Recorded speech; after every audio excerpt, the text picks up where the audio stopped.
Clube do Livro Vladimir Nabokov. Coloque seu fone de ouvido, pegue o livro no colo e venha ler com a gente.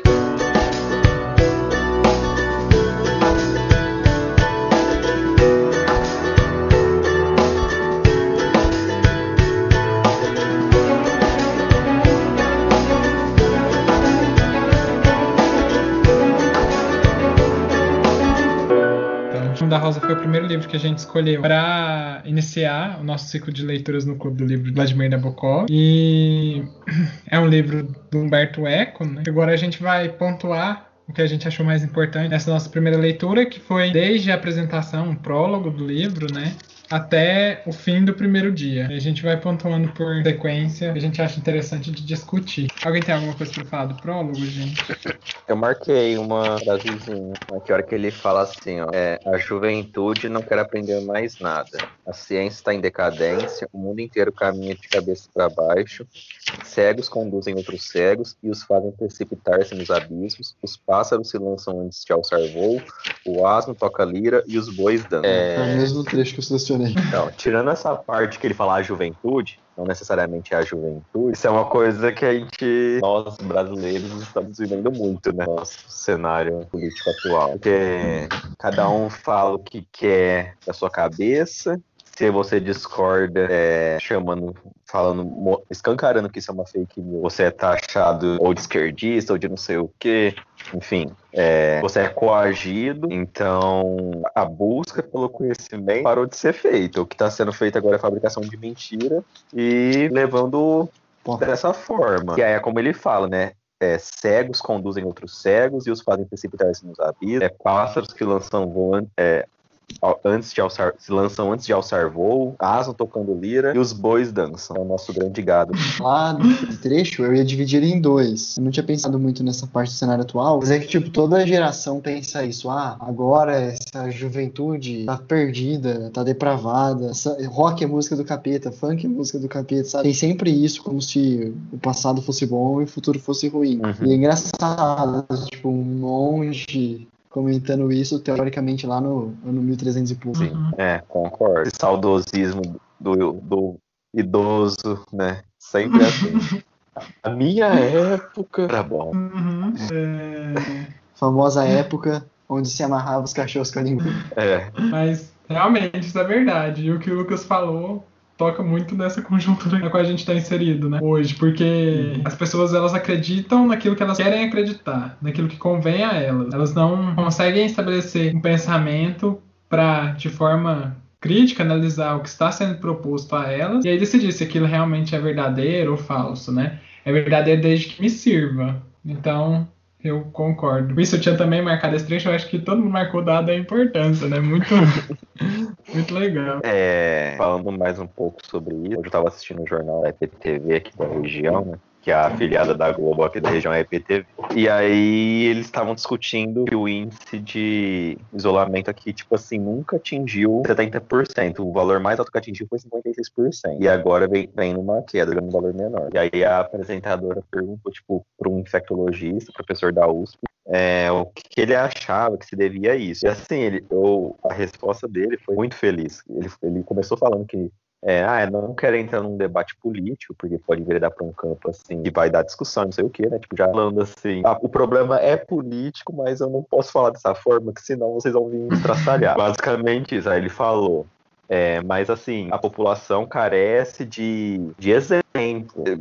Também falando do Bolsonaro, que o Bolsonaro fala que é uma gripezinha, sai pra rua, fala que não tem nada, que não sei o que, e aí, tipo, as pessoas vão pra rua. Elas precisam perceber que essa era a situação, e ele, no entanto, precisa perceber que ele é um exemplo para as pessoas, querendo ou não. E aí fica, tipo, nessa segunda parte da frase que a gente falou, tipo, ele inventa as mentiras dele, e ele acredita, ele conduz em outros cegos pro abismo, e vai virando essa bola de neve, né? Uma coisa que me deixou muito... Eu li antes tem bastante tempo antes, mas recentemente ainda, o ensaio sobre a cegueira, né? E assim, é muito engraçado, porque muitas das coisas que estão acontecendo agora são parecidas, sabe? Claro, não o meio do livro, mas pro final também, onde começa meio que um discurso sobre... Você pode analisar de várias formas, né? Mas essa primeira parte em que você tem uma cegueira branca, a gente nunca teve um desenvolvimento científico tão sabe, a gente está no auge do progresso humano nessa área de virologia e assim por diante. E mesmo assim as pessoas escolhem fechar os olhos, as pessoas escolhem escolher a falsa, ou são levadas. E os poucos que têm olho, muitos se acovardam, e os poucos que falam são ou aproveitados ou ignorados e assim por diante. E a incapacidade de perceber o outro, né? Porque a cegueira, no ensaio sobre a cegueira, ela mostra o quanto o homem pode ser brutal, né? Para satisfazer necessidades primitivas, ele é capaz de passar por todos os princípios éticos possíveis e imagináveis, né? Então, para satisfazer a alimentação, ele é capaz de matar. Para satisfazer desejos sexuais, ele é capaz de violentar mulheres de outras pessoas. Então, quando a cegueira se instaura, no momento de crise, as pessoas esquecem que o próximo também tem que ter liberdade, que ele também tem que ter vida, que ele também precisa satisfazer seus desejos, né? É engraçado que na obra o José Saramago coloca, né? Pelo que eu lembro, porque faz um tempo que eu li também, as pessoas elas tentavam armazenar o máximo de comida para si, né?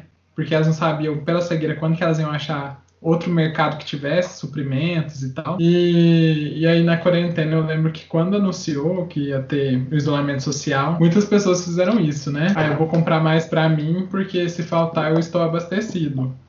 E você não pensa em comprar a quantidade certa para que outras pessoas também possam saciar a fome, né?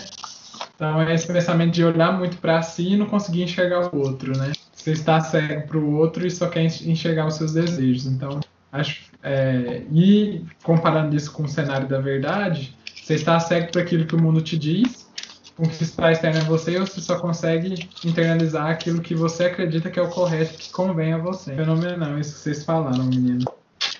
Isso aí. Tem mais uma partezinha do prólogo, mas é um trecho bem curtinho. Ele fala assim: a beleza do cosmos é dada não só pela unidade na variedade, mas também pela variedade na unidade. Eu gostaria que você me ajudasse a interpretar.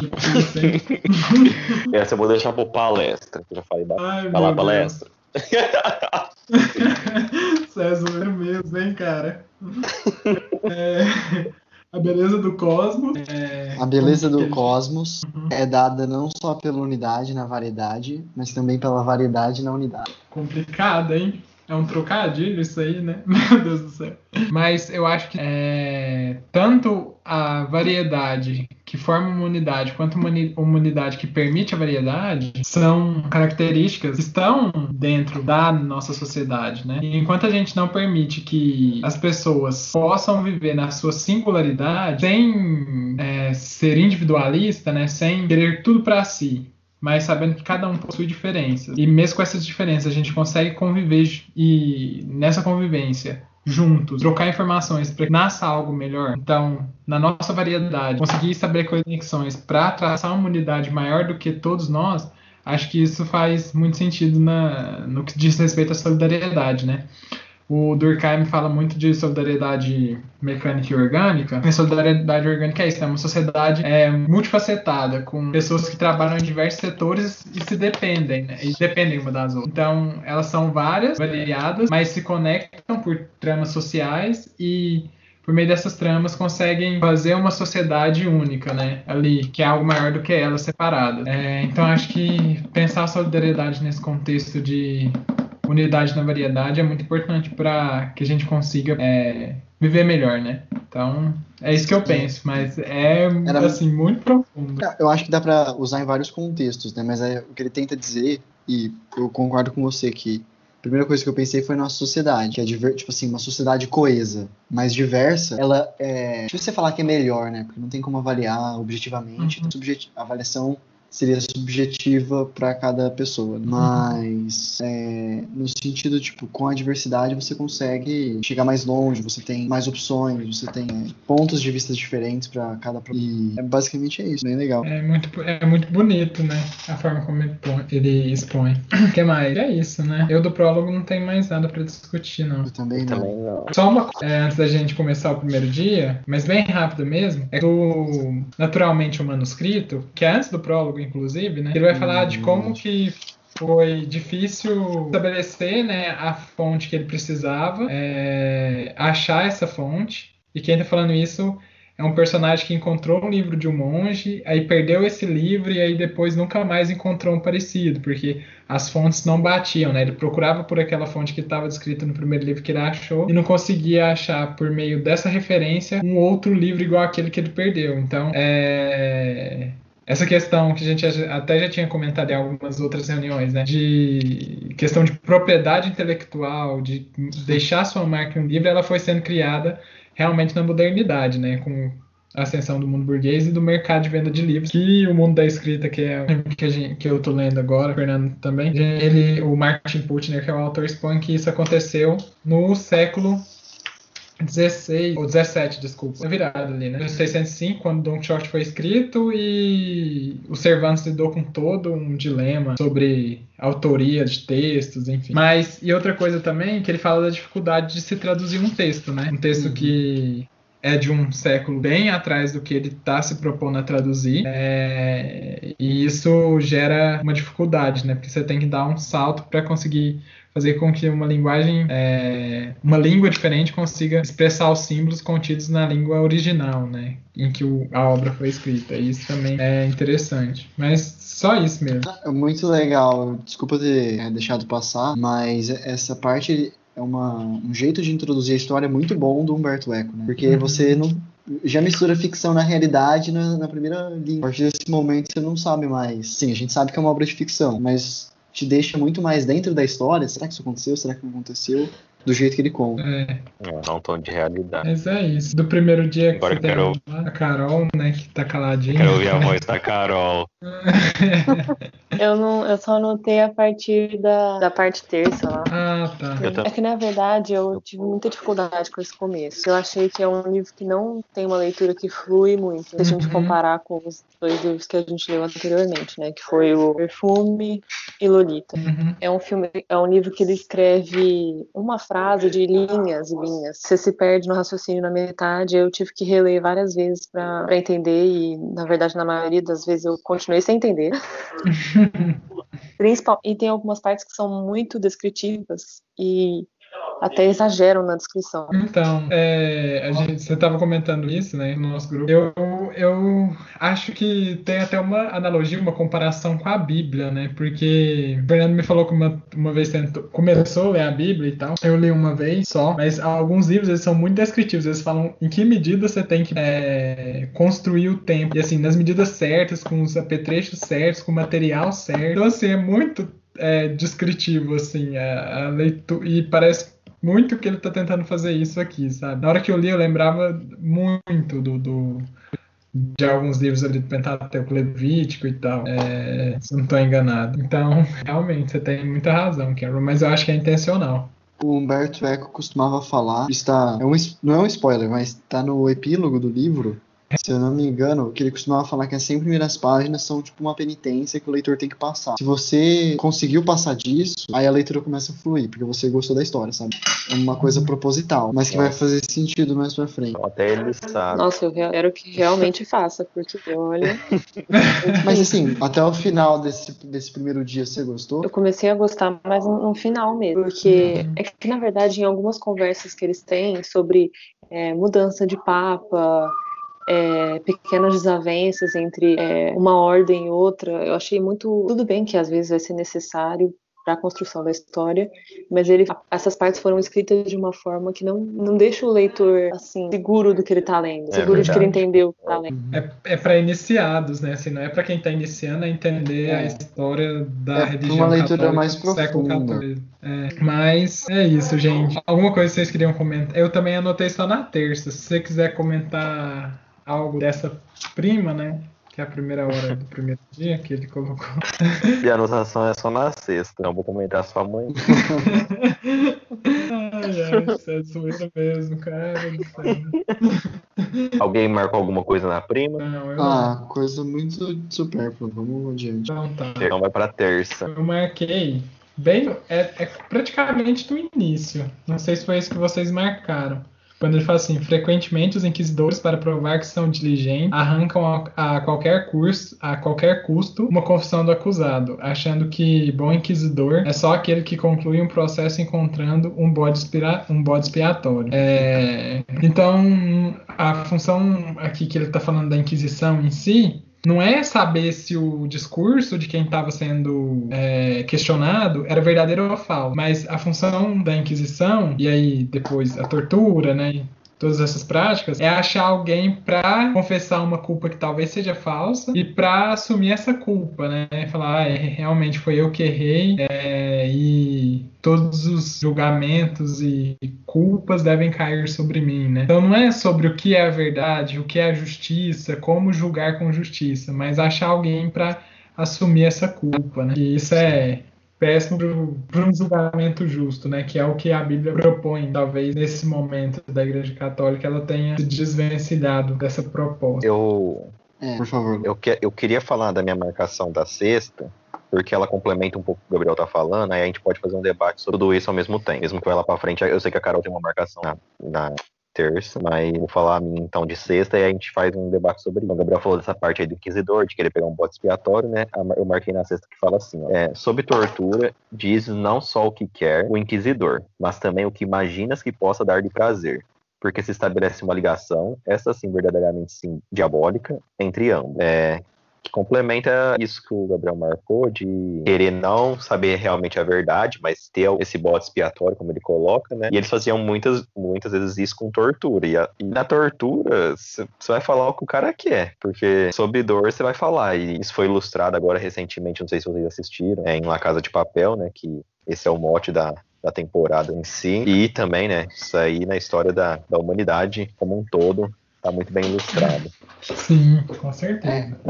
Assim, eu não sei se vai ser um debate muito mais aprofundado, mas no direito a gente estuda muito, tipo assim, direito penal, função da pena, e tem um livro clássico que todo mundo tem que ler, chama Dos Delitos e das Penas, que é um jurista, ele chama Cesare Beccaria, ele vai escrever acho que em 1700 e pouco, por aí, criticando o que foi feito e principalmente a questão da tortura. E o argumento dele é esse: sobre tortura você confessa qualquer coisa. Então, a nossa sociedade, o Estado principalmente, ele não pode condenar. Sim, ele pode deixar vários culpados escaparem, mas condenar um homem inocente, ele não pode fazer. Isso vem um pouco também da moral cristã. Mas o que é muito legal é que ele traz, assim, o direito canônico influencia em parte o direito penal de duas formas. Primeiro, de você enxergar a pena como uma forma de, sim, eu pequei, então eu tenho que pagar. A pena, ela tá um pouco ligada à questão do pecado. Não se importando muito se a pessoa vai aprender ou não. Não, ela tem que pagar. Ela fez, ela merece a repressão. Mas ao mesmo tempo, ele mistura isso com a questão eu não tô preocupado com aquele agente, beleza. Ele vai pagar, vai. Mas eu tô preocupado agora que todo mundo veja. Isso teve no Perfume também, né? Que eles condenam qualquer um. Eu quero que todo mundo veja, que a sociedade veja essa pessoa sofrendo, essa pessoa pagando, pra ninguém querer fazer a mesma coisa. Então, acho que é isso. Se vocês tiverem alguma coisa para complementar. Eu tenho só uma coisa para falar e levantar um debate. Que nos Irmãos Karamazov, Dostoiévski, eu li faz um tempo, né? Talvez a minha memória não me dê tanta clareza sobre informações específicas, talvez eu troque alguma coisa em outra, mas de uma forma geral, tem um capítulo que chama O Grande Inquisidor, não sei se vocês já ouviram falar. E ele vai explorar uma ideia de que, por exemplo, se Jesus voltasse no momento da Inquisição, ele coloca um cenário, um diálogo que está acontecendo entre dois irmãos, e um irmão que diz não crer em Deus, está falando isso: se Jesus voltasse no tempo da Inquisição espanhola, os líderes religiosos eclesiais, né, eles ficariam incomodados com essa volta de Jesus, porque ele passaria entre os pobres, conviveria com aquelas pessoas que estavam à margem da sociedade, curaria pessoas, pregaria liberdade, falaria para elas não se limitarem ao poder daqueles que governavam, e isso influenciaria uma estrutura de poder que estava arquitetada e muito bem formulada para controlar a população, tanto ideologicamente quanto legalmente, né? A igreja, se alguém começasse a questionar o poder dessa instituição, ela ruiria. Então, é colocado que se Jesus voltasse, os inquisidores mesmo iriam queimá-lo. E aí, o questionamento que eu quero fazer com esse capítulo do Grande Inquisidor, que foi o motivo pelo que eu marquei aqui no nome da Rosa também, Se um líder como esse voltasse hoje e pregasse toda essa questão de liberdade, de solidariedade, de amor ao próximo, de não repressão de seus desejos para servir um líder que supostamente se diz talvez até melhor do que você, né? Se uma pessoa assim voltasse hoje e começasse às vezes até andar com os que estão à margem hoje, com as minorias, né? Incentivando a luta das mulheres e a igualdade que elas desejam ter, ou, enfim, de todas as minorias que existem. Como que essa pessoa seria tratada pelos próprios cristãos, entendeu? Se Jesus Cristo voltasse, como que seria tratado pelos próprios cristãos hoje em dia? Seria como Dostoiévski falou na época da Inquisição, que ele seria queimado, ou não? Ou a gente trataria ele tranquilamente bem, não crucificaria ele de novo? Porque isso é uma questão que vale a pena, eu acho, a gente comentar pelo menos rapidamente. Com certeza crucificariam ele de novo. Eu acho que provavelmente ele não sobreviveria. Em que lugar ele teria nascido? Ele seria uma criança de classe média? Isso também influencia, né? Isso influencia muito, porque hoje no mundo globalizado, com 7 bilhões de pessoas, a gente provavelmente nem ficaria sabendo que ele voltou, sabe? Ele teria que voltar como filho de Deus, não como homem. Por conta da incredulidade também, um pouco, né? Mas vamos supor que ele voltou já em não Ribeirão tentaram Preto. já dizer...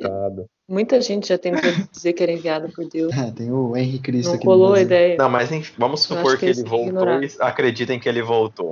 Vamos supor que ele faça milagres, que ele demonstre realmente que ele é o Filho de Deus, entendeu? Só que ele tá pregando algo que incomoda o sistema, né? O establishment. Porque Jesus, na época do Império Romano, é algo que desestrutura o status quo ali, né? Por mais que em alguns momentos sim, outros não. Enfim, mas questiona algumas práticas. Até hoje, se você pegar os ensinamentos, ele vai questionar totalmente o sistema atual. Então, assim, ele vai causar o mesmo incômodo que ele causou na época do Império Romano. Para os grandes sistemas. O cristianismo raiz, ou muita gente chama de proto-cristianismo, né? Porque ainda não era... Jesus era judeu, né? O cristianismo vem depois com os escritos dos apóstolos. Mas ele era muito parecido com o comunismo e com o anarquismo, talvez, porque ele pregava simplesmente a solidariedade para com o próximo, tal. Não existia Estado, né? Era um invasor. Eles tinham que se unir em solidariedade contra o Estado, que não era um Estado no Império. Então... Mas é bem difícil. Eu sinceramente, acho que se ele voltasse como homem, a gente dificilmente ficaria sabendo. Entendi, passaria despercebido, né? E pessoas, assim, a Carol mencionou, pessoas que,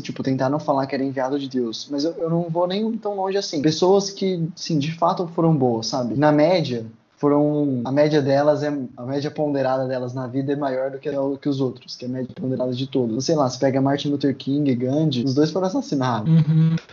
Isso que eu penso, né? Alguém que luta por uma sociedade, o Mandela foi preso. Mas tem algumas questões para se discutir, né, no caso do Mandela. Mas ainda assim, do Gandhi sabe? Também tem. Eu acho que todos os grandes líderes, né? Mas mesmo assim, eles lutavam por liberdade. Eles queriam, né, ter uma sociedade mais justa. Mas tudo bem, vamos passar, que isso é um tema realmente que é difícil de prever, né? De tentar profetizar. Eu queria mencionar uma parte que está bem abaixo dessa que você falou, que é uma conversa entre o Abade e o Guilherme. E o Abade fala: aconteceu uma coisa nesta abadia que pede a atenção e o conselho de um homem prudente e agudo como vós.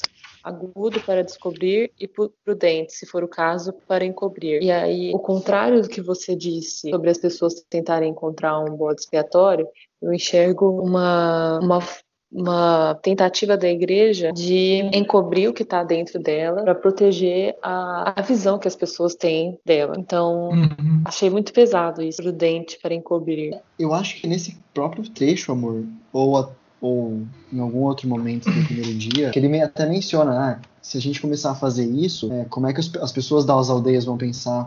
Você acha que as mães vão deixar as crianças aqui para serem educadas pela gente, para virar um beneditino? Ele chega a mencionar isso, que é muito o que a gente vê hoje, né? O escândalo de pedofilia na igreja. Nesse trecho que eu estava falando. Se você puder ler aí, amor. Continuando, frequentemente, de fato, é indispensável provar a culpa de homens que deveriam sobressair por sua santidade, mas de modo a poder eliminar a causa do mal, sem que o culpado seja relegado ao desprezo público. Se um pastor falha, deve ser isolado dos outros pastores. Mas aí, se as ovelhas começam a desconfiar, se as ovelhas começam a desconfiar dos pastores. Nossa, e ele escreveu isso, era 74, se não me engano, por aí. É vergonhoso ele falar, como uma pessoa assim, devota a Deus, né? Muito religiosa, ele falar que o julgamento deve ser diferente para ele ou para um igual seu do que para uma pessoa qualquer. Porque eu, pelo menos, venho a entender que ele está se referindo à igreja. Não tem Mas uma coisa que eu como não entendi muito bem é que, tipo, ao mesmo tempo parece que ele tava aliviando, mas em algum momento depois ele deixa escapar que, tipo, a pessoa que fosse pega iria ser punida com a pena capital. Então, me deixou meio em dúvida. E é um local que tá muito permeado de segredos, né? Você percebe que todo mundo esconde alguma coisa. Tem aquela regra do silêncio, que é para as pessoas... É literalmente para encobrir grande parte das coisas que acontecem lá. Parece que todo mundo sabe tudo, só ele que não sabe nada. E ninguém quer falar, Eu acho parece. que, na verdade, é uma grande história e cada um sabe uma pequena parte dela. Eu também tendo a concordar com isso. A Carol é escritora de romance policial, ela sabe. Eu também acho. É um romance policial muito diferente, né? Porque ao mesmo tempo que tem o suspense pra você desvendar, ele acontece de forma tão lenta por conta da realidade, né, medieval, vamos colocar assim. Ou esse cenário que parece ser medieval, né? Porque que as falas, o tom, né, que é usado, isso tudo deixa a história um pouco mais truncada, né? Não é tão rápido quanto um romance policial de apresentação de pistas, diálogos e já a resolução do caso, né? Tem várias reflexões entremeadas ali no meio e contemplativas, né, que é a característica da igreja. Mas sobre a questão dos segredos... não, por favor. Eu só ia falar, mas é rápido. Sobre isso que a Carol falou. Eu sei que é chato, porque parece que toda hora a gente quer contextualizar com o que acontece no Brasil, né? Mas é que...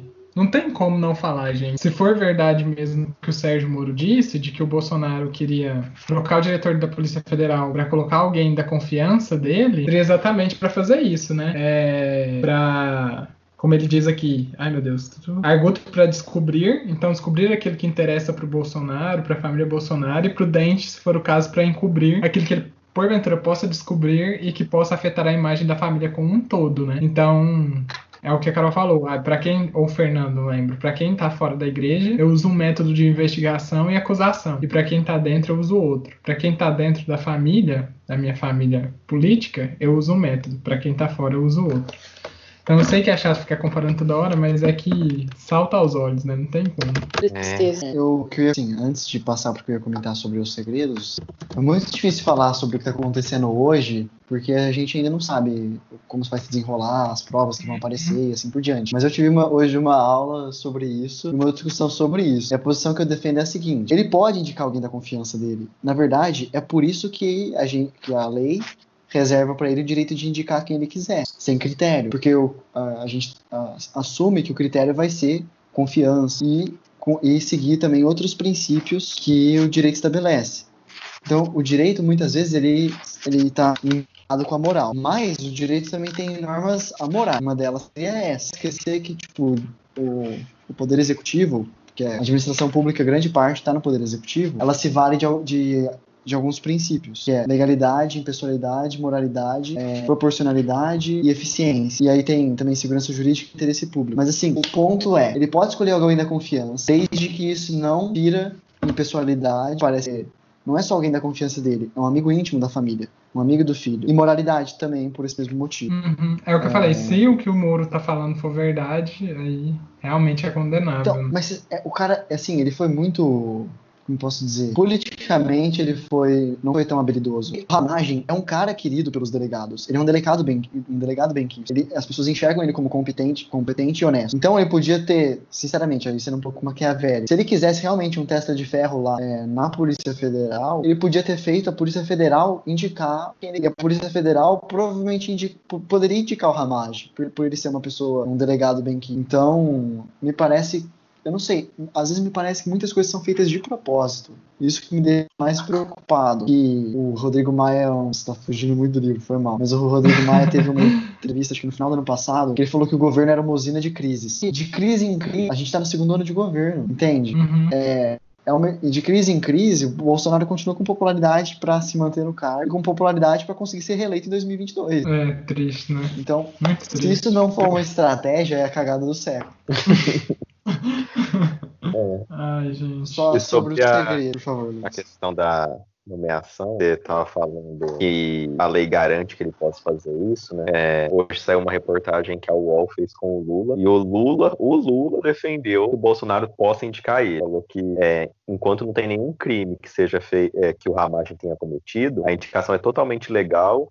E o Lula se posicionou contrário à decisão do Alexandre de Moraes do STF. Não sei se vocês viram. Então, eu vi uma análise de um professor da USP, Gilberto Bercovitch. O cara é muito bom. A área dele é direito constitucional, mas também direito econômico. E isso foi gravado, uma entrevista assim, mais antiga, tem, sei lá, umas 3 semanas, bem antes desse problema. Mas basicamente ele pinta o panorama geral, que é o Estado brasileiro tinha um presidencialismo bem forte e começou a ser dilapidado com a Dilma, continuou sendo dilapidado com o Temer, e agora o que está acontecendo agora com o Bolsonaro é o auge. E assim, ao mesmo tempo, dilapidar que eu falo, tipo, tira prerrogativas, tira poderes, assim por diante. Ao mesmo tempo, os outros poderes estão fazendo isso por uma pressão da sociedade, uma pressão interna também, de proteger o sistema.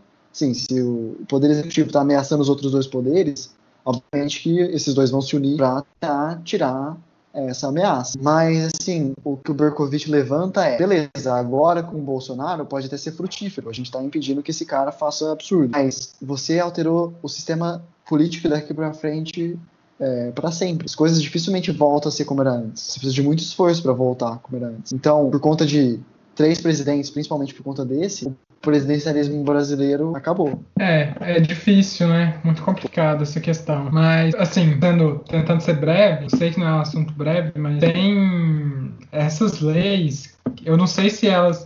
que eu preciso estudar melhor, mas eu não sei se elas são justas ou não. Mas aquela lei que permite com que o presidente defina quem vai ser o reitor da universidade por meio de uma lista tríplice que é encaminhada para ele, sei lá, sabe? Eu acho que a universidade tem que ter autonomia para nomear seu reitor. Não deve esperar do presidente, que não conhece a realidade da universidade, que não conhece a realidade da instituição, definir, sabe? Ele não vive ali, ele não sabe o que acontece ali dentro, ele não sabe o que a instituição precisa, necessita. Então, acho que tem que sair das fileiras da instituição. E assim como a polícia militar, ela sabe em quem ela pode confiar, ela sabe quem vai garantir a sua autonomia, então...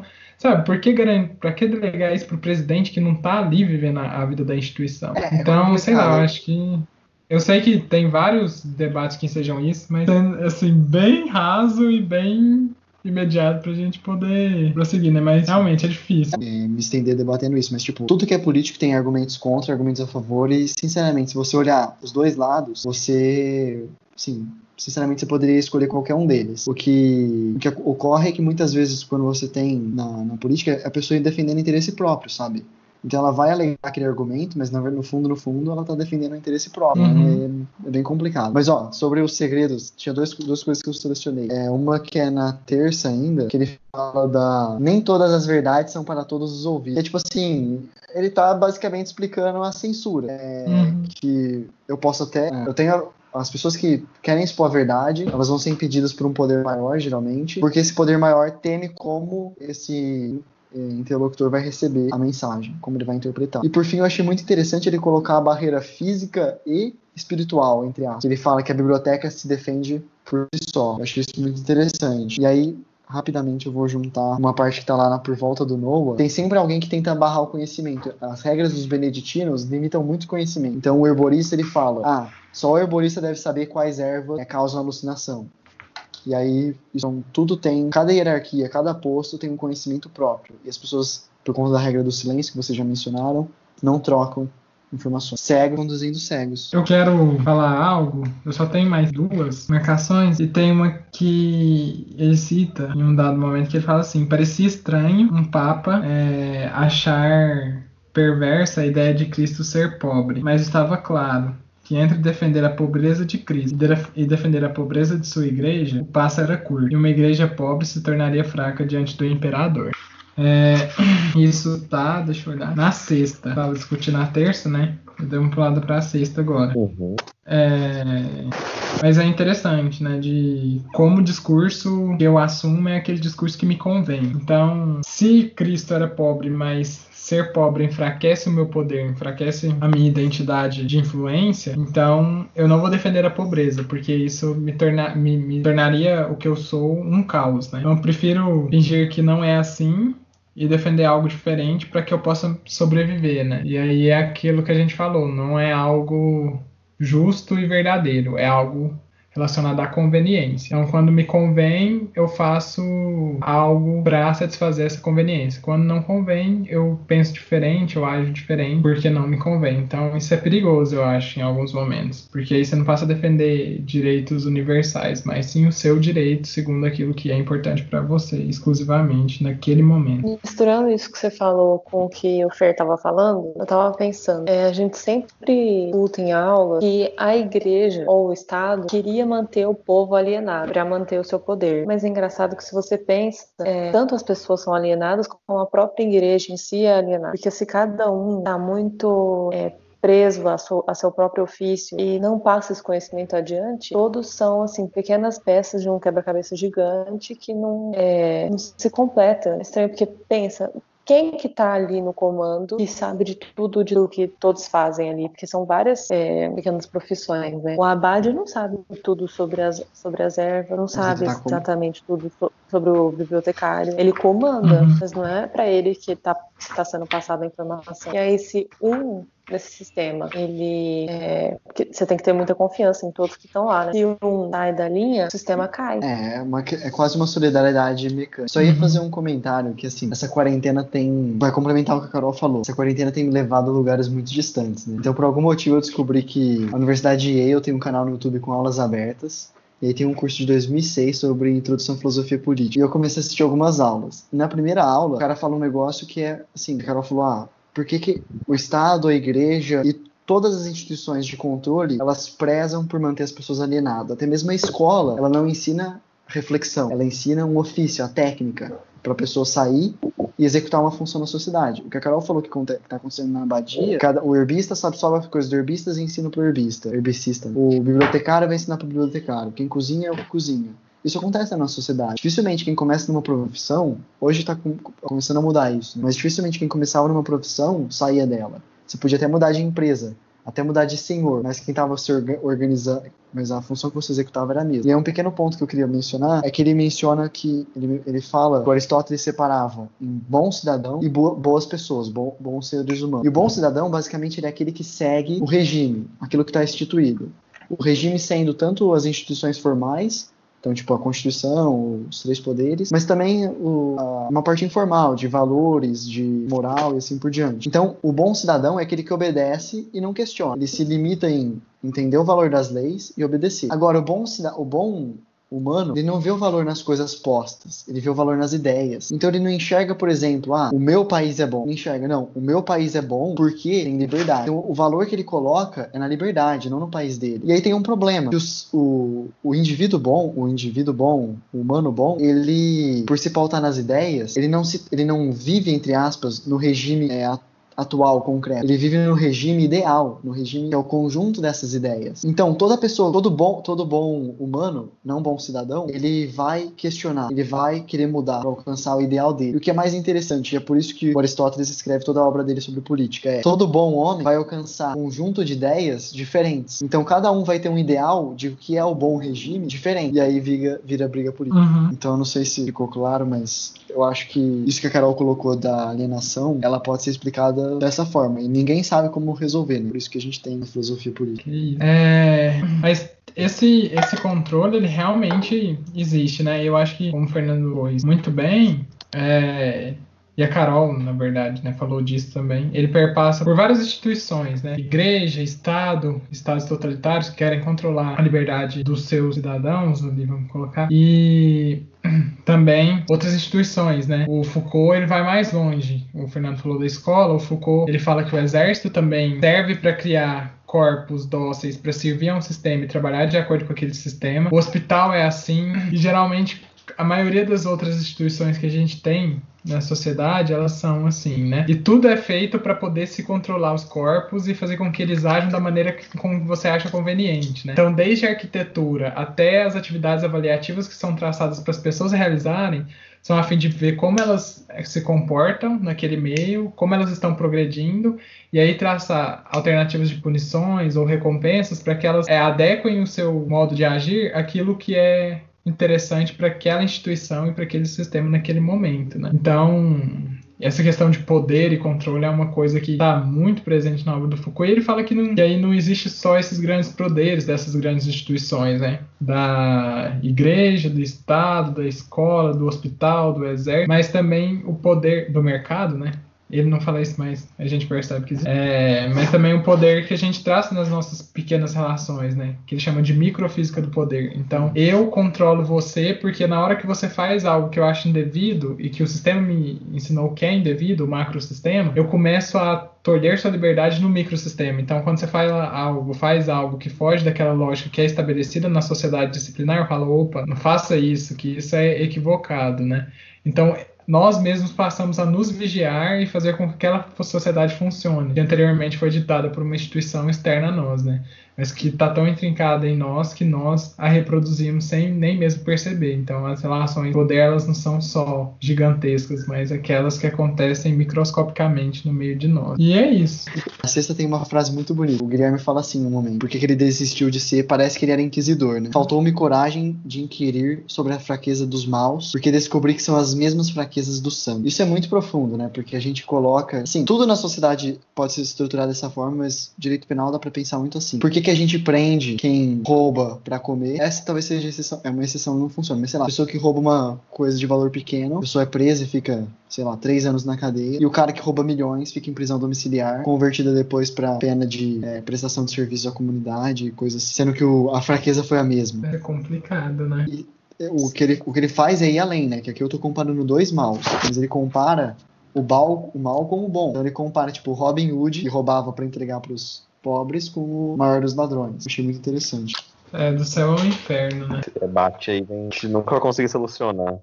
Vem lá desde uma referência antiga que eu consigo pegar, falar do sermão do Padre Antônio Vieira. Não sei se vocês lembram, quem rouba pouco é ladrão, quem rouba muito é barão, alguma coisa assim, não lembro se isso é o certo, mas é mais ou menos nesse sentido que você falou. Um pirata é apreendido, aí ele fala pro Alexandre o Grande, por que você tava roubando? Ele fala, eu que roubei uma fragata, eu sou pirata. Você que rouba a frota inteira é imperador. E fica nesse sentido, esse daí é muito difícil da gente esclarecer. Mas qual que é a sua visão enquanto estudante do direito? Como solucionaria esse caso? Tipo, 2 casos é roubo, mas como que diferenciaria? Não, mas assim, eu acho que o ponto é até mais, assim, mais profundo, que é a mesma virtude que pode te fazer bom é a virtude que pode fazer mal. Então, esse exemplo não vai ser muito bom. Tá gravando, não poderia falar isso, mas, por exemplo, uma coisa é você ter amor pelas crianças, outra coisa é você ter amor pelas crianças da forma doentia que o Humbert tinha, entende? São a mesma fraqueza. A fraqueza da, sei lá, Madre Teresa de Calcutá, que cuidava das crianças, talvez seja a mesma fraqueza do Humbert, só que de um pequeno detalhe que muda tudo, sabe? Então, é difícil. Mas eu achei bonito o trecho em si, o jeito que ele escreve. Eu tenho só mais um comentário, só que eu nem sei onde que ele tá na história. Mas tirei pode fazer. Deixa eu caçar ele. Pode fazer. Eu vou falar então. Manda ver. Isso aqui, eu vou falar. Eu marquei um que fala assim, vai um pouco de contraponto com o que a gente falou no começo dessa reunião. Lá no Vésperas, ele fala, não temos mais a sabedoria dos antigos, acabou-se a época dos gigantes. A gente tinha comentado até então sobre aquela questão do jovem, né, do idoso que fala na minha época. Mas aí, quando ele falou essa frase, eu parei para fazer uma reflexão e, assim, realmente, parece que na nossa época agora, atualmente, a gente não vê mais grandes pensadores. Para quem já teve Leonardo da Vinci, que descobriu milhões de coisas, Albert Einstein, cadê as pessoas que atualmente cobrem as coisas? Eu sei que tem, só que, tipo assim, paradoxalmente, a gente tá na era da maior informação possível, a era da internet. E cadê isso que não fica escancarado, sabe? Então, fiquei pensando sobre isso. Tipo assim, eu tenho certeza que a gente, com certeza, está produzindo tanto conhecimento, ou até mais, quanto aquilo no passado, mas mesmo a gente tendo a maior difusão da informação da história, isso não chega como deveria chegar a contento, na minha opinião. O que vocês acham? Eu estava discutindo sobre isso com o Fer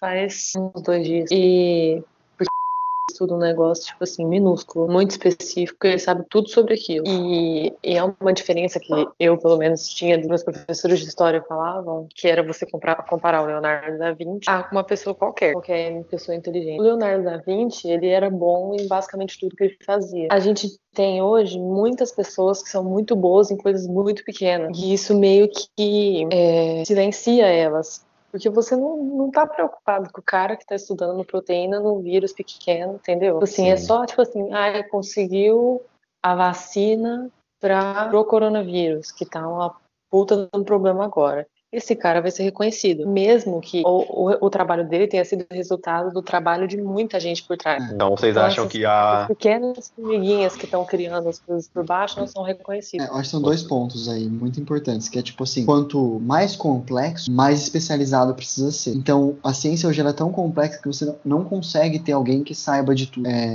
Você geralmente tem aquela história do especialista, quem sim é mais sábio, quem sabe um pouco de tudo ou quem sabe muito de uma coisa só. E o outro ponto é justamente isso que a Carol falou, que a ciência hoje ela é construída coletivamente. Você não consegue pegar um cientista isolado, igual era no passado, que o cara, sei lá, o Einstein, ele se trancava no quarto dele, ficava dias e dias lá, entrava comida por debaixo da porta, e depois de um tempo ele saía, teoria da relatividade. Hoje você não tem isso. Ele acorda, a primeira coisa que ele faz é ler os artigos que saíram no dia anterior, enquanto ele estava dormindo, para ver o que outras pessoas produziram. Porque se antes a gente subia no ombro de gigantes, a gente continua subindo no ombro de muitas outras pessoas agora. Só que o vulto é menor por conta dessa notoriedade, eu acho. Então vocês acham que a humanidade agora irá parar de produzir esses grandes gênios? O meu argumento é esse. Talvez a gente não tenha mais necessidade de uma pessoa que saiba um pouco de tudo, porque é tão específico que a vida humana não comporta mais, entende? Acho que a questão é a quem você quer dar visibilidade. Não dá pra você dar visibilidade pra todo mundo. Mas você não tem é que só escolher um salvador da pátria.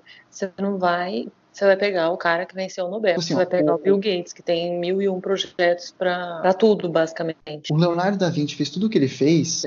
Ele é um gênio, é difícil comparar, mas assim, ele fez tudo o que ele fez com conhecimento que teoricamente a gente sai do ensino médio sabendo. Você percebe como é diferente? Tipo assim, ele não tinha as melhores ferramentas matemáticas, porque isso foi ser desenvolvido depois, no século XVIII, século XIX. Ele não tinha as melhores ferramentas físicas, que não tinha nem física newtoniana, entende? É um negócio assim, é surreal, mas se você parar pra pensar que uma criança que se forma numa boa escola de ensino médio sabe mais do que o Leonardo da Vinci sabia, de todas as matérias.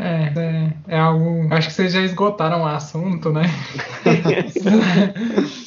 Mas só para reforçar, então, eu concordo com isso que o Fernando falou de que hoje não existe uma pessoa trabalhando sozinha, existe uma comunidade científica, né? E você não consegue, dado a profundidade do assunto, esgotar ele sozinho. Então você precisa de várias pessoas trabalhando em um assunto só para você conseguir ver ele de uma forma multifacetada e produzir algum resultado sobre ele. Então acho que não existe uma pessoa para descobrir tudo, existem várias pessoas, né, naquele trabalho. E uma coisa também foi citado aqui, eu acho que, por exemplo, o Aristóteles, talvez muitas pessoas classificam ele como o último grande gênio da humanidade, né? Que foi na época dele que talvez ele conseguiria saber tudo de tudo que estava sendo produzido, né? Nem talvez o Leonardo da Vinci conseguisse, como Aristóteles conseguiu. E o Goethe, né, no Fausto, ele coloca justamente isso, uma pessoa que faz o pacto com o diabo porque ela necessita saber de tudo e ela sabe que ela nunca vai saber de tudo.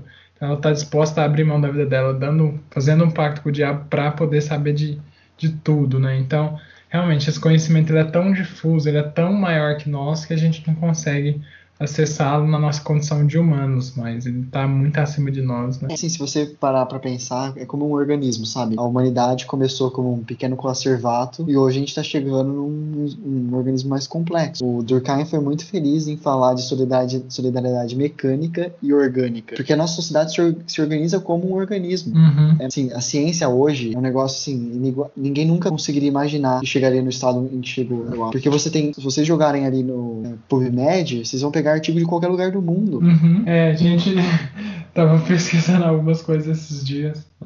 Tipo, estudo da Arábia, estudo da Turquia, estudo de... muitos lugares diferentes mesmo. Mas essa é a vida, né? É só uma questão da gente dar mais visibilidade, então, para pessoas corretas, porque... Como eu discuti a palestra mesmo, eu tava falando outro dia com ele falou lá do vídeo do Ariano Suassuna. Se você manda um genial pro Chimbinha, você falaria pro Beethoven. Então, é bem isso. Eu tava falando da informação não chegar e a gente falar que tem essa impressão de que eu não tô vendo o que tá sendo produzido. Então é mais uma questão da gente dar o valor certo pras coisas certas. Mas é muito difícil, né? Porque hoje tudo toda forma de arte é legítima, toda forma de pensamento é legítima, né? Porque você não pode... Assim, legítima não que esteja certa, mas legítima no sentido de que representa alguém ou algo, né? É uma voz ativa na sociedade. Diferente de outras épocas, né? Que só o clássico europeu, por exemplo, poderia ser considerado como música. As outras coisas não eram consideradas música. E é difícil você determinar o que tem que ter visibilidade ou não, né? Porque será que só a cultura erudita que tem que ter visibilidade? Só ela que faz as pessoas terem prazeres estéticos? Será que o rock, por exemplo, não pode fazer isso com uma pessoa também? Será que o sertanejo não pode rememorar a pessoa de um passado distante dela e fazer com que ela tenha um prazer estético muito maior do que ouvindo uma obra erudita e tal? Então não sei, sabe? É muito difícil determinar o que é dar visibilidade para uma pessoa. Eu sei que no mundo da ciência talvez seja um pouco mais fácil, mas no mundo da arte eu acho mais difícil. E tem uma coisa que eu ouço de um técnico de guitarra que ele fala muito, assim, que ele fala que com a internet, eu acho que essa frase não é dele, mas ele cita sempre, que com a internet todo mundo vai ser famoso por 5 minutos. É verdade. Meme tá aí pra isso. Então, assim, sabe, e eu acho que no mundo acadêmico também é muito assim hoje. Dado o grande volume de coisa que você tem, todo mundo vai ser famoso por 5 minutos ali no congresso apresentando um trabalho, todo mundo vai ser famoso, sabe? Você não vai... Muito difícil hoje você conseguir uma fama que perdura. Poucas pessoas conseguiram fazer isso, né? Vamos pensar assim, estatisticamente. Qual que era a população do mundo na época do Leonardo da Vinci? Eu chutaria, sei lá, menos de 1 bilhão de pessoas. Uhum. Então, teoricamente, estatisticamente falando, a gente teria que ter hoje, vivos, 7 gênios como o Leonardo da Vinci. E a gente não tem. Ou a gente não fica sabendo, pelo menos. Faz sentido? É difícil. Tanto que vocês não me reconhecem, brincadeira. Ai, meu Deus. A que ligar Carol o botou o microfone microfone só pra falar. Exatamente. Isso que eu pensei. Eu teve o trabalho de desmontar o microfone pra te zoar. Não, mas realmente, acho que as considerações que a gente fez são as corretas. Tipo, a gente chegou nesse nível de particularizar tanto que não tem mais esse cara completo. Parece do exemplo do Aristóteles. Agora é mais um trem mais específico. E aí cada um vai ter, tipo, o gênio referência naquilo que tá fazendo. Então, se eu virar, tipo, sei lá, Deus queira que não, um ortopedista, o ortopedista fora que descobriu tal coisa que me ajuda pra caramba e ele é o gênio, entendeu? Acho que é nesse sentido mesmo que vocês falaram. Não, mas é aquela história, assim, mesmo o Leonardo da Vinci sendo um gênio, você não vira e fala, sei lá, tá lá na aula de anatomia, esse aqui é a célula Leonardo da Vinci, esse aqui é o poro Leonardo da Vinci. Não, cada coisa tem um nome de alguém diferente, cada um fez uma pequena contribuição, sabe? Eu acho que mesmo esses grandes gênios, hoje as invenções dele estão tão diluídas que você até poderia falar que eles não são tão grandes assim, se você atualizar para o contexto de hoje. Então, tipo, sei lá, o Leonardo da Vinci fez o precursor do tanque de guerra. Só que hoje você tem tanque de guerra, diversos modelos, tem híbridos, tem camburões, tem, sabe? Ninguém vai falar, isso aqui foi o Leonardo da Vinci que pensou. Uma coisa que já é tão modificada que se perde um pouco da criação original. Eu acho que pra você fazer uma criação que muda a história da humanidade, você não precisa ser um gênio. Lendo o mundo da escrita, o Gutenberg inventou algo que até hoje faz total diferença na vida da gente, que é a imprensa. Ninguém fala disso. E o Gutenberg não era lá esses gênios não, sabe? Ele fez aquilo porque ele precisava ganhar dinheiro, cara. Ele fez pra vender, ele fez porque ele precisava sobreviver. Não é porque ele era uma pessoa que tinha amor pela humanidade, vou difundir pensamentos por meio da escrita. Ele fez porque ele precisava de grana, ele precisava vender material para ele poder sobreviver, porque ele estava sem renda, sabe? Tava com dívida e tal. Então, eu acho que a gente romantiza muito a ciência também. Eu acho que em alguns momentos não é bem por aí, não. Tem uma coisa que eu tenho muito ódio, por exemplo, eu tava fazendo um negócio com aí deu o artigo pro moço ler. Aí o nome dele foi pro artigo. E aí, então, os caras que têm o melhor currículo possível, geralmente não fazem nada. A ciência acontece muito isso. O exemplo que a Carol quis dar, tipo assim, nesse caso específico, tiveram outros que realmente só leram e assinaram. A única coisa que está faltando é meu nome. Mas nesse caso específico, o cara deu todo o maquinário com circunstâncias diferentes. Sabe? Mas é sempre o mais... É igual no hospital. O médico vai lá, dá o palpite, sendo que quem faz o hospital rodar é o interno e o residente. Achei que você fosse falar que era o técnico de enfermagem e o enfermeiro. Tô falando na área de enfermeiro. Não, mas quem faz o hospital rodar é o técnico de enfermagem, tá? Não sei se é... Não, sim, eu tô falando assim das diferentes áreas, você entendeu? Amor, mas acho que tudo é assim, grande, sinceramente. só palpita. Você sabe como funciona os ministros? O cara tem 12 assessores, um especialista de cada área, porque os ministros têm que dar decisão sobre áreas que eles não conhecem tanto. Assim, a maioria chega lá por conta do constitucional, que é o principal. Mas às vezes chega o negócio de direito econômico, direito civil, direito tributário, os caras têm que saber. Então tem um assessor de cada área. E ele é basicamente o condutor do debate. Então ele junta lá com os assessores, tem esse caso aqui. Os casos mais difíceis, né? Os mais fáceis é tudo o assessor que faz. Esse caso aqui, quem a gente vai fazer? Quem acha não sei o que? Você acha isso? E você? Alguém tem algum argumento contra? Alguém sabe o que o ministro tal vai falar? A gente já pode aqui colocar um argumento pra rebater. E é basicamente assim. E quem que vai o nome de quem? Do ministro. Cansada de ser o burro de carga, gente. Pessoa que assina. Mas então, tem algumas coisas, né? Vou tentar falar bem rápido. Que a gente pode refletir sobre.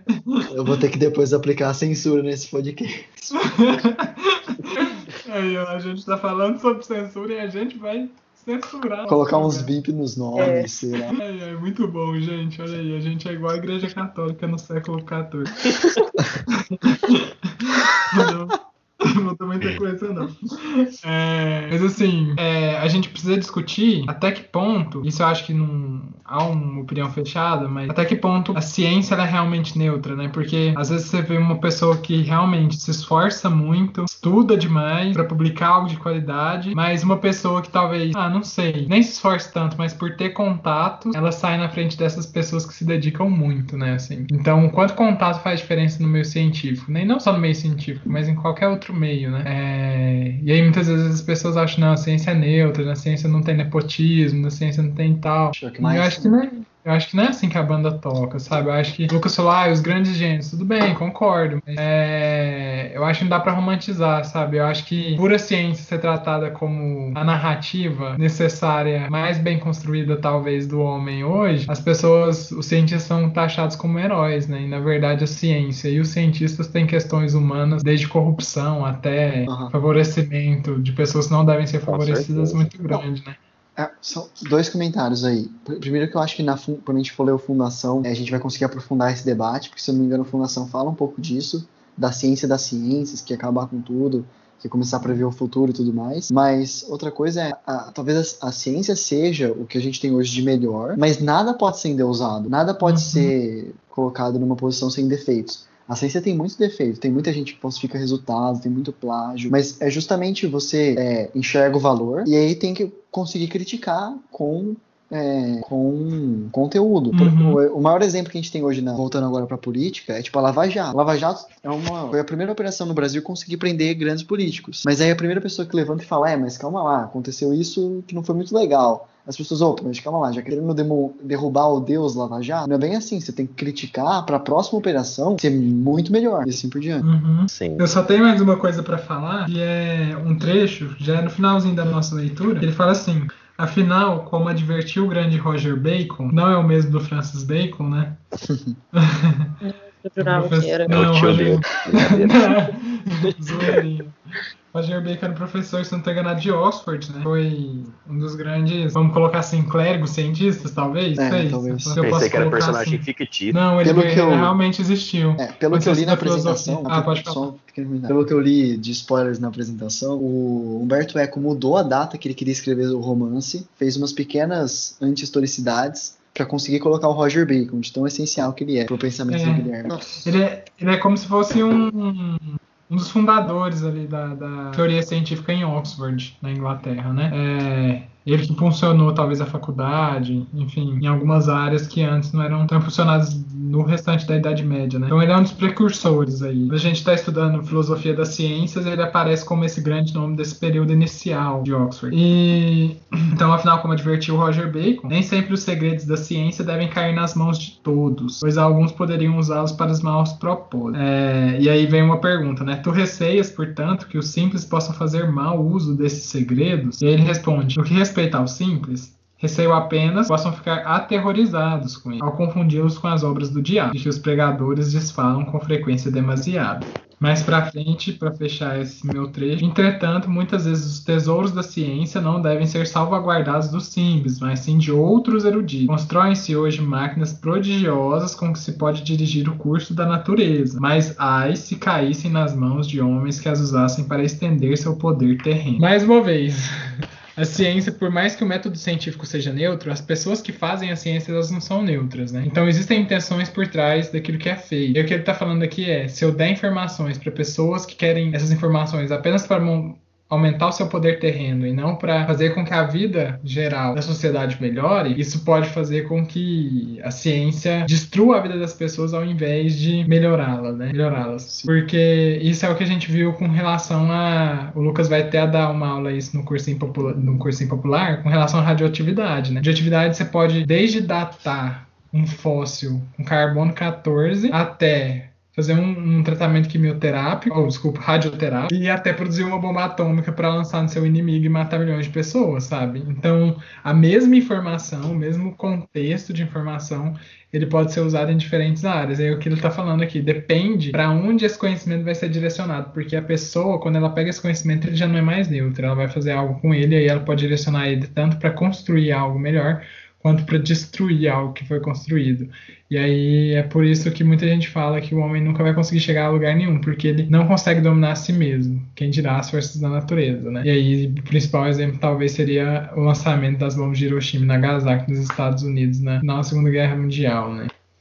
Mas é isso, meu povo. Eu fecho minhas considerações aqui desse primeiro dia com esse comentário aqui, que eu acho muito interessante. Eu preciso só fazer um comentário que eu pensei agora, que a gente tava falando de segredo, não sei o quê, e eu tava lembrando, vocês viram que o Kim Jong-un tá doente, ele passou por uma cirurgia, ninguém sabe direito o que aconteceu, não sabem se ele tá vivo, se ele tá morto. Amor, ninguém sabe, isso é fake news. Isso é difícil, né? Eu tava pensando, assim, tem várias hipóteses. Pensa num país que tá completamente fechado, a nível de mascarar uma notícia desse tipo, sabe? Amor, assim, ninguém sabe o que é. As notícias que chegaram da Coreia, pode ser que seja isso, mas as notícias que chegaram da Coreia do Sul é que ele tá bem, e as notícias que chegam da Coreia do Sul geralmente são as mais confiáveis, e o que muitas pessoas estão especulando é que ele tá num bunker pra se proteger do Covid. Então, tipo assim, ele tá, entre aspas, se escondendo pra se proteger do Covid. Parece que é a explicação mais sensata, né? Vamos usar o Guilherme de Baskerville aqui para explicar. Para fazer toda essa explicação que circulou na mídia, ele tem que ter um problema cardíaco, tem que ter tido uma cirurgia, a cirurgia tem que ser mal sucedida, eles têm que colocar, tem que escolher esconder isso. Beleza. E pra questão do simplesmente ser o Covid, ele tá com medo de pegar Covid, ele fica em casa, faz isolamento social. Segue o que o ministro coreano tá falando. Então. É que eu achei engraçado que tinha jornal até falando quais eram os possíveis sucessores. Não, então, eu vi. Ninguém sabe como mas realmente, sim, se ele morrer, a gente nunca vai saber por que ele morreu. Porque, se não me engano, o pai dele também parece que morreu de problema cardíaco, e eles colocam uns negócios muito... É sério, parece até piada. Mas, se eu não me engano, eles divulgam na Coreia que o cara morreu por trabalhar muito pelo povo coreano. Meu Deus. Eu escutei isso de uma fonte razoavelmente confiável. Então o último comentário que eu queria fazer pra encerrar, eu não sei se vocês têm mais algum, mas é que é emendar já que o palestra falou. Então, não sei se eu posso, eu espero. Tá, é o seguinte. A primeira coisa é falar que tem um problema de tradução aí. Foi a primeira diferença de tradução que eu vi da edição que a gente tá lendo, eu, a Carol e o Lucas, dado palestra, porque eu selecionei o mesmo trecho e quando o palestra falou, porém contra outros eruditos, aqui tava escrito, porém contra outros sábios. Tá. Não sei se isso vai ter alguma diferença mais interessante mais pra frente. Mas eu selecionei 3 trechos que falam de ciência. E eu queria juntar com outro texto do Humberto Eco que eu li. Porque ontem à noite eu tava com insônia. E aí eu peguei um outro livro do Humberto Eco que eu tinha aqui em casa. E aí, basicamente, esse texto ele fala da Universidade Italiana estava passando por mudanças. Ele fala que antes a universidade era uma universidade de elite. E agora é uma universidade de massa. E ele vai discutir várias coisas, assim. Será que isso é positivo? Será que isso é negativo? Porque, assim, o modelo de universidade que a gente construiu, ela é algo que você tem que fazer. O exemplo maior talvez seja nossos 2 cursos, né? O meu curso era integral até ano passado, e o de vocês vai ser integral durante muito, muito tempo. Então já não tem como você fazer o curso e trabalhar. Mas mesmo os cursos meio período, que hoje eles são modulados para ser meio período, antigamente eles eram realizados de uma forma muito mais tranquila, poucos alunos por professores. Você ter um contrato entre aluno e professor, você ter horas de ócio criativo e assim por diante. Porque a universidade, ela era a fazedora de conhecimento. Só que você tinha pouco um perfil, ou não necessariamente perfil, mas também com capacidade para acessar. Você precisava de dinheiro e influência e status social e assim por diante. Hoje, por outro lado, você tem oportunidade de entrar como nunca antes teve, mas você por transformar no ensino massificado, muitas das coisas boas estão se perdendo. Então, o contato entre aluno e professor hoje já não existe tão bem.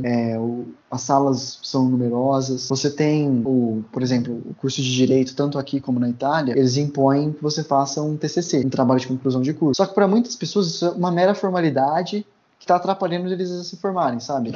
Não é uma coisa boa, mas é ainda um resquício dessa questão de fazer conhecimento que não se adaptou ao novo contexto da universidade de massa. E aí a questão que eu queria colocar é justamente essa. Porque o trecho que a palestra leu fala de proteger contra outros sábios, e o trecho que eu selecionei, ele fala o dever de usar uma linguagem obscura, compreensível somente para os seus pares. O caminho da ciência é difícil, e difícil distinguir nele o bem do mal. E frequentemente os sábios dos novos tempos são apenas... e tá repetindo o que a gente já falou. São apenas anões em cima do ombro de anões. Uhum. Então, essa questão da ciência ter que ser limitada para pouco, de ser uma coisa que não pode ser massificada. O que vocês acham? Ai, pesado demais. Essa eu vou passar a bola para o Lucas. Pra mim?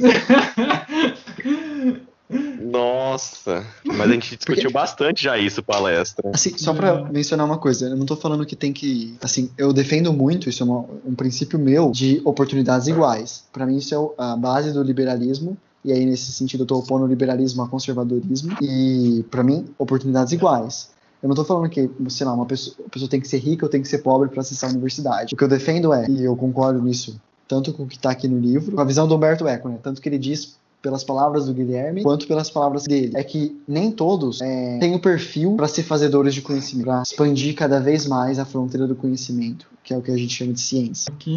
Nossa, muito difícil de opinar. Nossa, nem... Então tá. Tô pensando. Porque a posição do Guilherme de Oranja é uma posição que eu concordo muito, que ele fala, eu não quero dizer que é necessário esconder as fontes da ciência. Ou seja, todos têm que ter oportunidade de acessar. O problema aqui ele está levantando até um problema mais profundo nesse trecho, né? Um pouco diferente do outro texto que eu li. Mas será que se todo mundo tiver esse conhecimento tão específico, tão profundo, é bom para a sociedade? O exemplo talvez dos dias de hoje com a CRISPR-Cas9, você começa a poder fazer edição gênica com um custo muito barato. Uhum. E tem muitas pessoas fazendo edição gênica em casa. E aí estão se discutindo, se não me engano chama biohack. E aí estão se discutindo, tipo, será que o Estado não tem que regulamentar isso, proibir isso? Porque imagina, sei lá, você tá um dia, a Embrapa tá fazendo uma soja transgênica. No outro, sai um cachorro de 5 patas na casa de alguém, sabe? A gente não tem limite ético, a linguagem da ciência, linguagem difícil, não tem uma eticidade. Tô jogando lenha porque a Carol discorda muito disso, eu acho. Então vai lá. A Carol já tá assim, a Carol já tá no 13º sono já. Minha cabeça parou de funcionar. A Carol tá só o corpo aqui. Nossa, nem o corpo. Cara.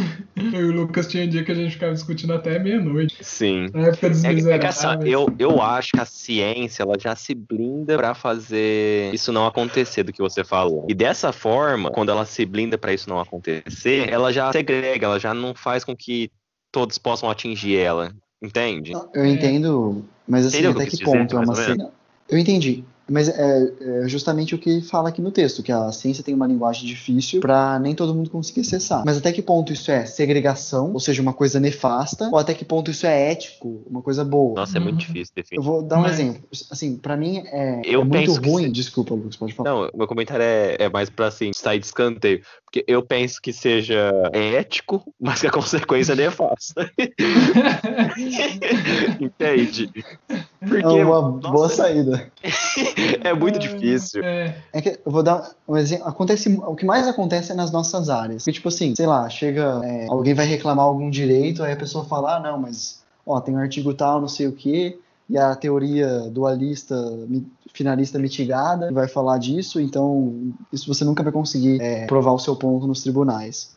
Ou então, no meio de vocês, que um paciente está sendo consultado, aí um médico vira pro outro, você acha que é um problema de emulsificação na glândula, não sei o que, sabe? Então, você dificulta muito o acesso para as pessoas de fora compreender. Mas, ao mesmo tempo, se uma pessoa qualquer tivesse acesso parcial a conhecimentos médicos, qual seria o efeito disso na sociedade? Então, sabe, é um pouco o efeito que a gente tem hoje com os terraplanistas, sabe? É o que eu ia falar. Uma pseudociência. Porque se você não divulga, se você não faz divulgação científica e se você não torna a ciência acessível às pessoas, elas vão começar a criar narrativas que fazem mais sentido para elas. E narrativas mais simples podem seduzi-las de maneira mais fácil. E se você não educa a população também de forma crítica e racional, ela não sabe, por exemplo, escolher bem seus governantes, não sabe agir moralmente e eticamente, porque, tudo bem, a academia, sim, ela forma a gente para ser técnicos, mas pelo menos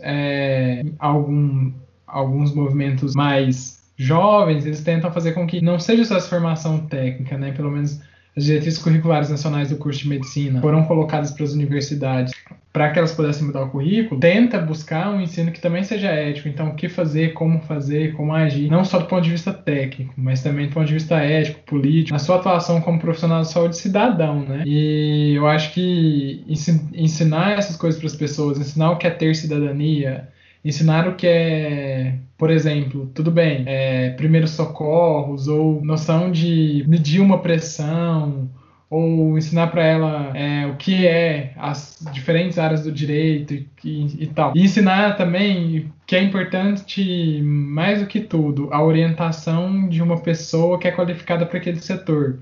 Ela pode ter um conhecimento mínimo daquele setor, mas ela precisa ter o conhecimento para saber onde ela vai buscar a fonte necessária, sabe? Então, eu acho que se você dá educação para a pessoa, não é empoderar ela para buscar a ajuda necessária no momento necessário com o profissional necessário. Agora, não dar educação pode ser algo, ou excluir essa pessoa, blindar essa pessoa de chegar ao sistema universitário, pode alimentar narrativas que sejam muito maléficas, não só para o individual, mas para o coletivo. Então, eu sei que vai muito além disso, né? Igual você disse, pessoas usando a teoria científica para fazer absurdos éticos. Mas aí eu acho que até no meio científico isso acontece. A gente viu aquele cientista que fez uma bebê transgênica, né?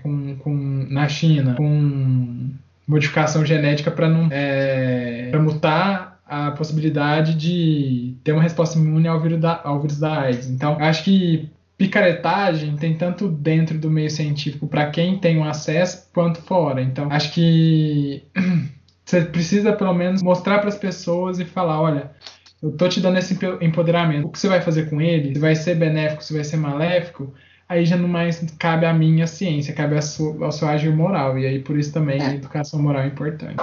Eu ia comentar que talvez juntos aqui, com base no que o Lucas falou e que você falou agora, a gente tem encontrado uma solução, que é a linguagem técnica, a linguagem científica dos, entre aspas, sábios, talvez tenha que ser restritas a eles mesmo para evitar males maiores. Não que não vão haver males, como existem males mesmo dentro da ciência, mas o ponto é a divulgação desse conhecimento, de uma forma simples, uma linguagem simples, uma linguagem, não necessariamente a linguagem dos, entre aspas, sábios, mas numa linguagem que as pessoas comuns entendam, é necessária, justamente por evitar, tipo assim, é uma moeda de duas faces. A linguagem complexa de um lado, mas ela tem que ter a linguagem simples do outro. E talvez no livro, quem faz esse papel é o Guilherme, porque ele pega o conhecimento do Roger Bacon e tá levando, lá da Inglaterra, tá levando pra uma abadia na França, sabe? E conversando com pessoas que não conheciam. Então, acho que assim, pra encerrar, talvez seja na França, não é? Ai, não sei. Gente, Parece que parece, mas não me recordo. É na Europa, gente. O Aço é alemão,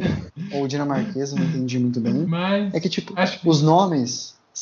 Salvatore, Ô, Fer, só brevemente, qual que é a minha opinião que você falou? Não, é porque uma vez você tinha comentado comigo, você não gostava dessa linguagem técnica, tipo, do direito, da medicina. Você achava que isso era só uma forma de manter os outros ignorantes, sabe? De falar coisas para os outros não perceberem, de esconder o conhecimento de verdade. Em alguns momentos eu concordo com isso, viu? Em alguns momentos, não em todos. Não, sim, eu concordo. E só, mas aí vem a beleza da profissão. Que é você passar isso para uma criança, por exemplo, coisa mais fofa. Mas aí que tá o grande desafio dos professores, né? Que é tornar um pensamento super complexo numa linguagem simples que os alunos possam entender, porque ninguém fez o pós-doutorado que aquele professor fez. Então, ele precisa tornar aquilo que é extremamente complexo e abstrato para um nível mais concreto para os alunos da graduação, por exemplo. E os alunos da graduação precisam fazer isso para os alunos, talvez, para as pessoas de ensino médio, as pessoas, sabe? Então, eu sei que nessa simplificação da linguagem, vamos dizer assim, de um pensamento super abstrato e complexo para um mais simples, você perde nuances, você perde especificidade. Mas às vezes o grosso você consegue passar. E eu acho que é isso que é a função do professor, né? Não é ficar passando tudo de tudo, mas o que é relevante daquilo que é produzido e deve ser pensado, né? Mas esse é justamente o ponto, né? Porque você não precisa, o que a gente tinha falado, né? Você tem a linguagem complexa dos cientistas, você não precisa passar essa linguagem para as pessoas comuns. Você tem que explicar numa linguagem simples para a pessoa saber, por exemplo, a Terra não é redonda. A Terra ela é uma geodoide, se não me engano, não sei como é que fala. Ela tem um formato de Terra que a gente não consegue explicar como é, porque ela é parecida com ela parece redonda, mas ela, sei lá, é mais achatada nos polos, ela tem pequenas irregularidades, então não tem como você falar, ela é redonda. Mas beleza, a pessoa saber isso é uma coisa. E com esse conhecimento, ela consegue ir pro mundo muito mais preparada para se alguém chega para ela e fala, olha, a Terra é plana e eu vou provar, ela fala, mas calma lá, não é bem assim. É a mesma coisa com outras coisas, né? Com relação à educação sexual também, né? Sim. Muita coisa assim. Mas é isso, meu povo. Alguém tem mais alguma coisa a dizer? Fale agora ou cale para sempre. Vamos dormir. Posso falar uma coisa? Pode. Eu permito, porque você ficou caladinho. Não, eu gostaria de parabenizar esse grupo, porque assim, a gente tirou leite de pedra.